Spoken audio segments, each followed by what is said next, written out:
Again, great game versus Marshall. Congratulations to those guys.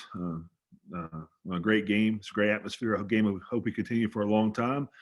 We came back here Sunday. The sun came up, and it's Campbell. So we'll open for questions. Okay, first question will come from David Ware. Morning, Shawn. Now that you've had a chance to come home and kind of pour through the film, kind of give us a general assessment, maybe all three phases: offense, defense, and special teams. What did you see that maybe jumped out at you after you had a chance to watch it in detail? Well, we got beaten all three phases, and if you turn the ball over in college football, you're going to lose. So we came back yesterday and got some things corrected, and all of our focus is on Campbell. When it comes to red zone offense, you guys have been so successful there, especially the last 3 years. You scored touchdowns on 70% of those possessions, and it's a huge part of your advantage. Obviously, things change when the field gets short down there. As you're looking at red zone in particular, again, kind of general assessment, what are some of the things you're seeing that you feel like you need to do better down there? Well, the field gets tighter and the windows get smaller, and we have to be able to run the football. And when they put 9 guys in the box, that we have to win our one-on-one battles at receiver. And right now, number 5 is making plays, and we have to find more people to help us. And then my final question, kind of to that point of, the running game on Saturday, certainly not the kind of success you guys are accustomed to. I asked Noah the question after the game, was Marshall really doing anything unique or anything you didn't see before? And his response at the time was, no, everything they did, we worked on during the week. Again, post-film, did you see anything that jumped off the page at you? No. Again, Marshall is a good football team. And they're a top 25 team for a reason.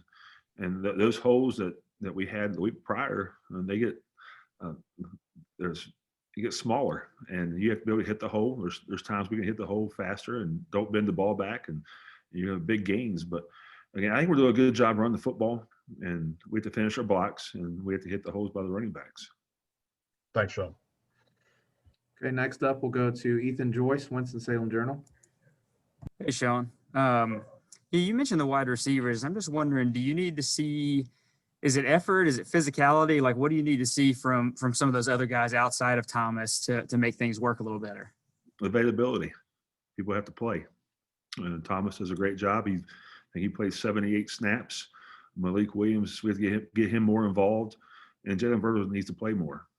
And Jalen was nagged by a few injuries, but he's a guy we have to be successful. When guys put 9 guys in the box and leave us in single coverage, we have to be able to win outside, and that's just the nature of the beast. So when you stop our running game, it means there's one more than the guy in the box we can block, and we have to win outside. As far as Campbell goes, they've obviously played 2 Sunbelt teams at this point. I wonder if that's a benefit when you're, not only are you seeing a team you're about to play, but you're seeing 2 teams that you're also going to get to play at some point this season and maybe learn a little bit about them as well. I think Coach Mayer does a great job at Campbell. He's recruited very well. They have a large offensive line, one of the biggest offensive lines we'll see all year. They have a mobile quarterback, and they have very good receivers. And on the defensive side of the ball, again, they're a big defensive line, and they run the ball well. They're very sound. They're multiple, so you're not sure exactly what you're going to get. But we have to play our kind of football, and we can't shoot ourselves in the foot and turn the football over. With Henry Pearson, he obviously doesn't play last week. Is that something you're worried about becoming like an extended thing, or I guess where is he kind of at right now? Henry will be out again this weekend. We hope to get him back for conference play. And then last one for me, we talked a little bit about Marcus Williams not playing in the game, and I guess there wasn't a lot of clarity there. Like, could you provide a little more clarity as to what happened with Marcus during that game? Yeah, going into the week, he was nagged by an injury, a lower leg injury. We knew he was going to be a third back or emergency back for us.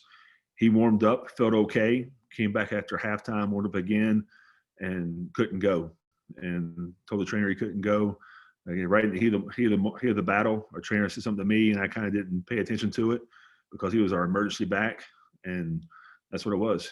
He couldn't go. Thanks, Shawn. Okay, next question from JB Ricks, Spectrum News. Hey, Coach, good to see you again. Thanks for taking out the time.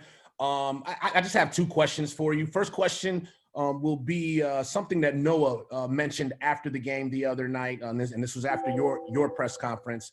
He spoke about the resiliency and the toughness of this team, and he felt like it showed up towards the end of that game when you guys were down 17-7, and you got he feels that the players just kept fighting. They kept fighting. They knew they didn't have a chance to win, but they just kept giving it their all no matter what. And he feels like that will carry on, moving forward and trying to bounce back from your first loss of the season. Did you see that as well? And are you confident that that's the attitude that they will take into the season moving forward? Yes, I did. And those guys never stopped fighting to the very end. Even though we're down 10, I believe, we drive the ball down and attempt a field goal. If we do that, we're down 7 with all 3 timeouts, and we felt very comfortable that we had a chance to win the football game. But again, I can't say enough about our players. They fought to the very end, and they'll always do that as long as they wear App State gear. Okay, and my second question, Ethan kind of already touched on this when it comes to your next opponent with Campbell, and you kind of gave us a scouting report on them already. But my question is a little bit more specific about the mentality that Campbell's going to come in. They took Georgia Southern down to the final play, I believe, with the 2-point conversion, and they played Coastal Carolina pretty tough. Them being an FCS team, how do you make sure your team does not look at their status within college football and recognize them as a team that can come in and beat you guys if they give it their all? Well, I think the first thing is you look at the tape, and they got after Georgia Southern, and they really got after Coastal. Coastal made some plays late, but the tape never lies. And those guys want to come in, they want to make a statement. It's no different when we go play a Power 5 program. They want to make sure they belong and they have something to prove.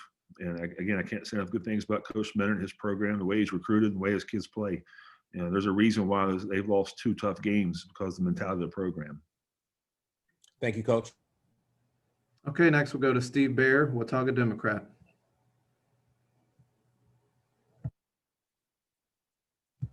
Steve, you're going to need to unmute yourself there. Oh, You're good. Go ahead. is that better? You all right now? Okay.